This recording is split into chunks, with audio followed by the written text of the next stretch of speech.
المراتی عورت اور لونڈی کے ذبیحے کا بیان۔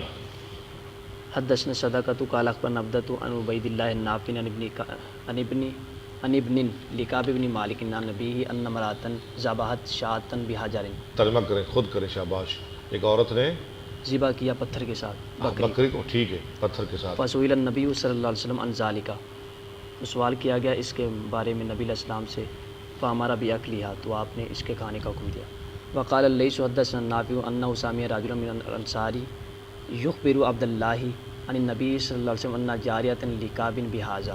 ٹھیک ہے، حدثني اسماعیل قال حدثني مالک عن نافع عن رجل من الانصار عن معاذ بن سعد او سعد بن معاذ اخبره ان جاریۃ لکعب بن مالک سعد بن معاذ نے خبر دی کہ کعب بن مالک کی ایک لونڈی، خود ترجمہ کریں آگے۔ کانت ترعی غنما بسالین، ہاں چرا رہی تھی بکریاں ہاں جی، بسالین صلاح جگہ میں، ٹھیک ہے، پہاڑی ہے، پہاڑ۔ فاصیبت شاۃ منہا، ہاں تو ہلاک ہوئی ایک بکری نہیں، میں سے۔ ایک بکری کو زخم لگا، کوئی چیز لگی ہوگی یا کسی بکری نے مارا ہوگا، ہاں فادرکتھا، تو انہوں نے پتھر توڑا، نہیں، اس لونڈے نے اس کو پا لیا، یعنی اس کو پتہ چل گیا، فذبحتھا بحجر، ہاں تو پتھر کے ساتھ اس کو ذبح کیا۔ فسئل النبی صلی اللہ علیہ وسلم